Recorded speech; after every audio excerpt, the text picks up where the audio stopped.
My favorite 2D game is Super Meat Boy. Even though it's relatively recent, it it provides a level of difficulty that very few games actually provide. Most games stop at a certain point, and their hard modes are usually garbage. Whereas Super Meat Boy's hard mode just continually keeps escalating at a linear pace. The best game that comes close to it is probably Ninja Gaiden Black for the 360, in which the hard modes continually keep escalating in a proper way. There's nothing that really comes close to it, but Super Meat Boy is probably the best 2D game. It's a distillation of pure platforming. My second favorite 2D games is probably Symphony of the Night, Super Metroid, and all those types of games.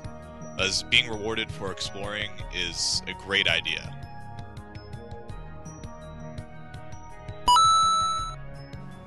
Pretty much any game that I play inspires me. When I look back to get ideas for my games, or any part of my games, I generally look at any game I play, especially the older ones, because there's a lot more 2D games in the older days, because that's all there was. So, like, I mean, for a recent game, it's like I think about how do I get a character from A to B, and I need to get over something.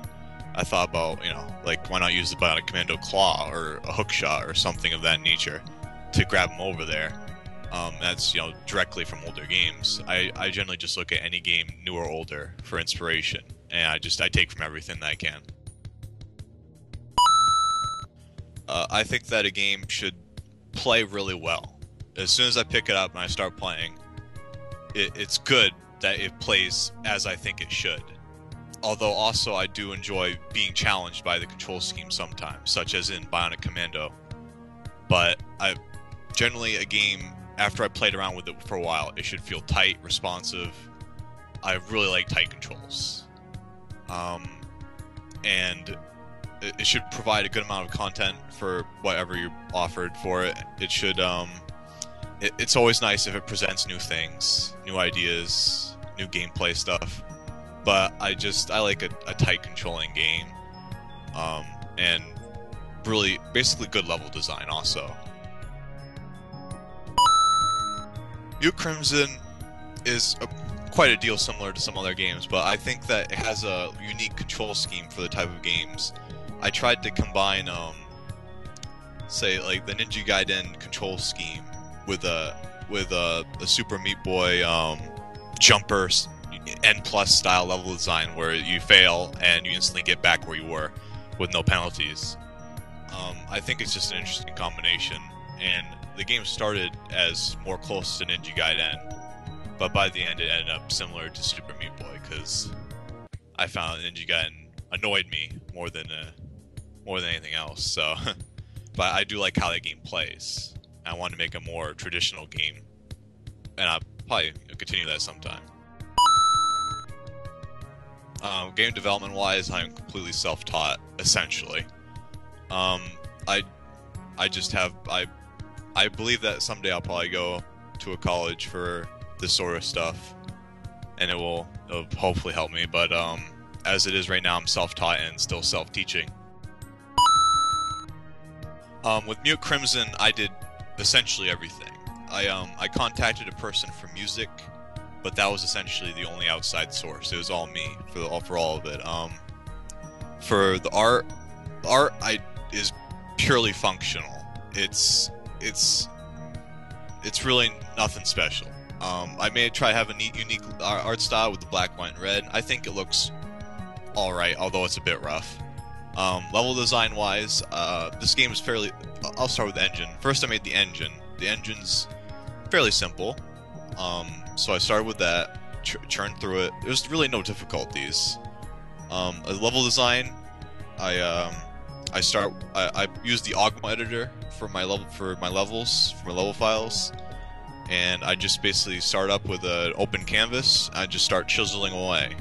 I have a general idea for a level in my head, for what I want to present to the player for the flow of the level.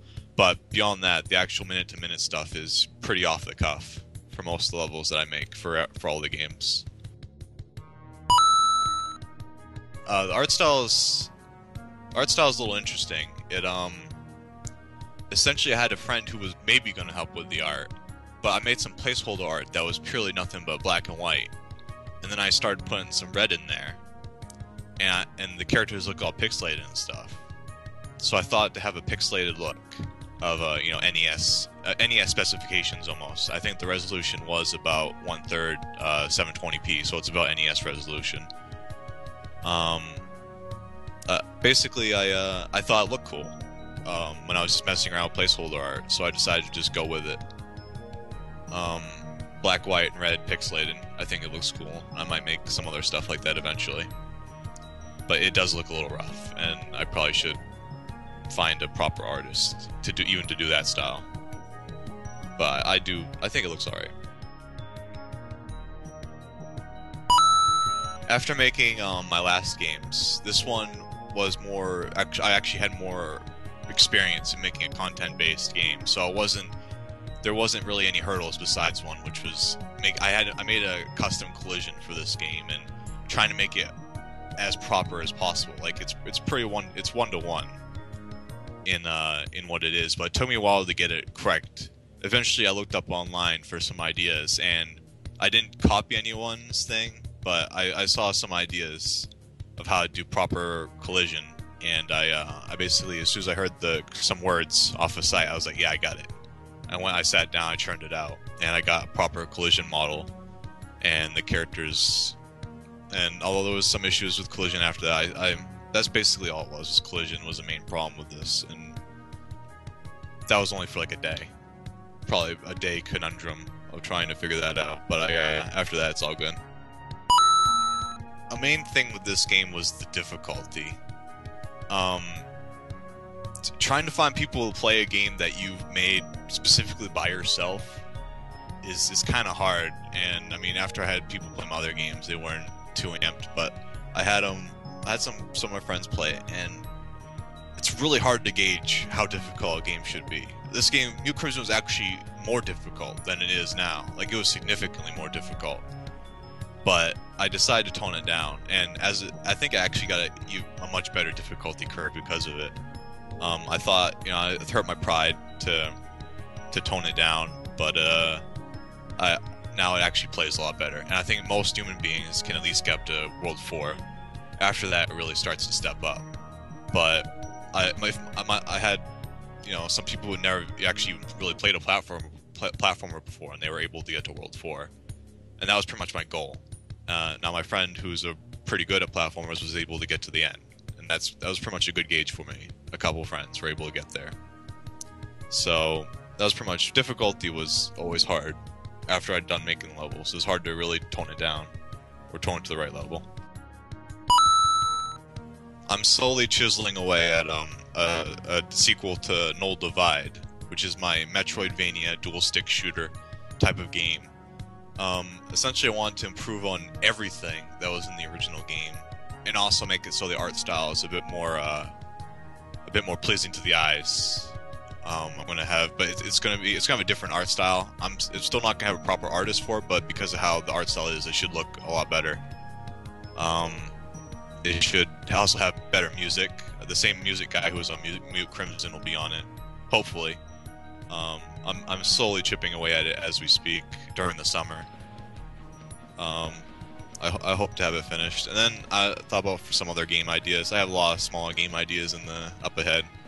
And maybe a sequel to New Crimson eventually. Maybe something like that. But yeah, Super Null Divide is my next game.